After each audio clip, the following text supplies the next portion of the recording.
Good morning. എല്ലാവർക്കും national അക്കാദമിയിലേക്ക് സ്വാഗതം. ഇന്ന് NIOS സീനിയർ സെക്കൻഡറിയിലെ പൊളിറ്റിക്കൽ സയൻസിലെ രണ്ടാമത്തെ അധ്യായമാണ് നമ്മൾ ചർച്ച ചെയ്യാൻ പോകുന്നത്. ഒരു പ്രധാനപ്പെട്ട അധ്യായമാണ് രണ്ടാമത്തെ ചാപ്റ്റർ. ഈ ചാപ്റ്റർ പഠിക്കുന്ന ഒരു വിദ്യാർത്ഥി ആദ്യം മനസ്സിലാക്കേണ്ട ഒരു പോയിന്റാണ് the 4 elements of the state. ഏതാണ് the 4 elements of the state? രാഷ്ട്രത്തിൻ്റെ 4 ഘടകങ്ങൾ. ഇത് ചാപ്റ്ററിലെ പ്രധാനപ്പെട്ട ഒരു പോയിന്റാണ്. രാഷ്ട്രത്തിൻ്റെ 4 ഘടകങ്ങൾ ഏതൊക്കെയാണ്? ഒന്ന്, രാഷ്ട്രത്തിൻ്റെ പ്രധാനപ്പെട്ട ഒരു ഘടകമാണ് ജനസംഖ്യ എന്ന് പറയുന്നത്, പോപ്പുലേഷൻ. രണ്ടാമതായി പറയുന്നു ടെറിറ്ററി, അതിരുകൾ. മൂന്നാമതായി പറയുന്നത് ഗവൺമെൻറ്. നാലാമതായി പറയുന്നത് പരമാധികാരം. ഈ 4 പോയിന്റ് ഈ ചാപ്റ്റർ പഠിക്കുന്ന ഒരു വിദ്യാർത്ഥി ആദ്യം പഠിച്ചു വെക്കേണ്ട ഒരു പോയിന്റാണ്. ഏതൊക്കെയാണ്? ജനസംഖ്യ, അതിരുകൾ, ഗവൺമെൻറ്, പരമാധികാരം. ഈ 4 പോയിന്റും പല പരീക്ഷകളിലും ചോദിച്ചതായിട്ട് നമുക്ക് കാണാൻ കഴിയുന്നതാണ്. രണ്ടാമതായി ഈ ചാപ്റ്ററിൽ പറയുന്ന മറ്റൊരു പ്രധാനപ്പെട്ട പോയിന്റാണ് എന്താണ് ജനാധിപത്യം എന്നതുകൊണ്ട് അർത്ഥമാക്കുന്നത്. ഒരു പൊളിറ്റിക്കൽ സയൻസ് പഠിക്കുന്ന വിദ്യാർത്ഥി മനസ്സിലാക്കി വെക്കേണ്ട ഒരു പോയിന്റാണ് ജനാധിപത്യം. What do you mean democracy? ജനാധിപത്യം എന്നതുകൊണ്ട് അർത്ഥമാക്കുന്നത് എന്താ? അവിടെ ആർക്കായിരിക്കും ആധിപത്യം? ജനങ്ങൾക്കായിരിക്കും ആധിപത്യം. നമ്മളത് എപ്പോഴും കേൾക്കുന്ന ഒരു പദമായതുകൊണ്ട് അതിന് കൂടുതൽ ചർച്ച ചെയ്യുന്നില്ല. ഡെമോക്രസി എന്ന് പറയുന്ന പദം നമ്മളെപ്പോഴും പൊളിറ്റിക്കൽ സയൻസിൽ എപ്പോഴും കേൾക്കുന്ന ഒരു പദമാണ് ഏത്? ഡെമോക്രസി. നിങ്ങൾ കേൾക്കാറില്ലേ? ഓ, എല്ലാവരും എപ്പോഴും കേൾക്കുന്ന ഒരു പദമാണിത്, ഡെമോക്രസി എന്ന് പറയുന്ന പദം. മൂന്നാമതായി പറയുന്ന മറ്റൊരു പ്രധാനപ്പെട്ട പോയിന്റാണ് എന്താണ് ദേശീയത. ദേശീയത എന്ന് പറയുന്നത് ഈ ചാപ്റ്ററിൽ ഒരു പ്രധാനപ്പെട്ട പോയിന്റാണ്. എന്നിട്ട് അവിടെ പറയുന്ന മറ്റൊരു പോയിന്റ് കൂടിയുണ്ട്. ഈ ദേശീയതയുടെ ഘടകങ്ങളെക്കുറിച്ച് ചർച്ച ചെയ്യുന്നുണ്ട്. പരീക്ഷയ്ക്ക് ചോദിക്കാറൊക്കെ ഉണ്ട് ദേശീയതയുടെ ഘടകങ്ങളെ വിശദീകരിക്കാറൊക്കെ. ഏതൊക്കെയാണ്? Common geography, common race, common language, common religion, അതുപോലെ തന്നെ കോമൺ പൊളിറ്റിക്കൽ ഫ്രെയിംവർക്ക്. ഇതാണ് ദേശീയതയുടെ ഘടകങ്ങൾ. ഇതും എന്താണ് ഈ ചാപ്റ്ററിൽ പ്രധാനമായും മനസ്സിലാക്കി വെക്കേണ്ട ഒരു പോയിന്റാണ്. അതുപോലെ തന്നെ മറ്റൊരു പ്രധാനപ്പെട്ട വിഷയമാണ് ദേശവും ദേശീയതയും തമ്മിലുള്ള വ്യത്യാസം. What is the distinguish between nation and nationality?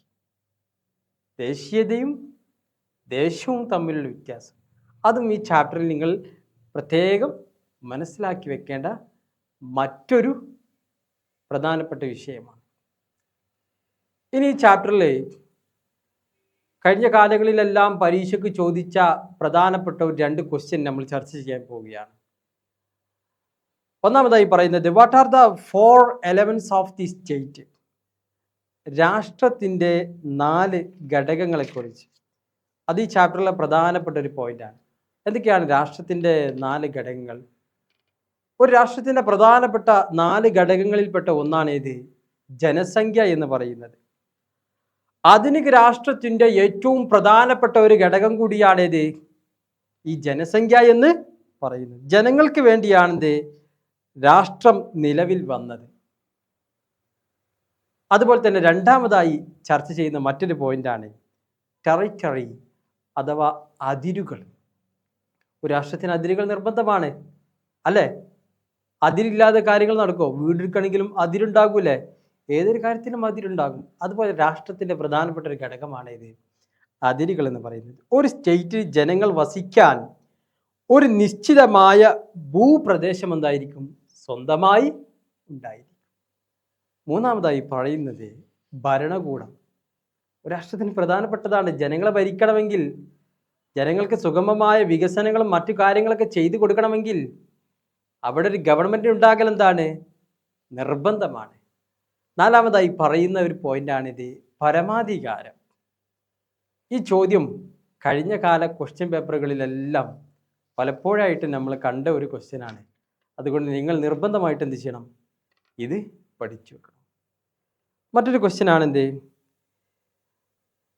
Explain the elements of nationality. Explain the elements of nationality. ദേശീയതയുടെ ഘടകങ്ങളെക്കുറിച്ച് വിശദീകരിക്കാൻ നമ്മൾ നേരത്തെ സൂചിപ്പിച്ചിട്ടുണ്ടായിരുന്നു അല്ലേ? ദേശീയതയുടെ ഘടകങ്ങൾ ഏതാണ്? ഒന്ന് കോമൺ ജോഗ്രഫി. എന്താണ് കോമൺ ജോഗ്രഫി? പൊതുവായ ഭൂപ്രദേശത്തിനുള്ളിൽ താമസിക്കുന്ന ജനങ്ങളിൽ ദേശീയ ബോധമുണ്ടാകും അല്ലേ?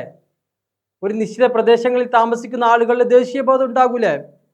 എല്ലാവരും ഉണ്ടാകും. ഇപ്പം നമ്മളെ നാട് അല്ലേ, ഉദാഹരണം പറയാം, എന്താണ് കോഴിക്കോട് അല്ലെങ്കിൽ മറ്റേതെങ്കിലും അല്ല, കോഴിക്കോട് എന്ന് പറയുന്നവരിൽ എന്താണ് ആ ഭൂപ്രദേശത്തിലുള്ളവർക്ക് എന്താണ് അവരുടെ ദേശീയ ഒരു ബോധമുണ്ടാകും അല്ലേ? അതുപോലെ നമ്മൾ ആരാണ്? ഇന്ത്യക്കാരാണ് എന്ന് പറയുന്നത് ദേശീയ ബോധം, കോമൺ ജോഗ്രഫി.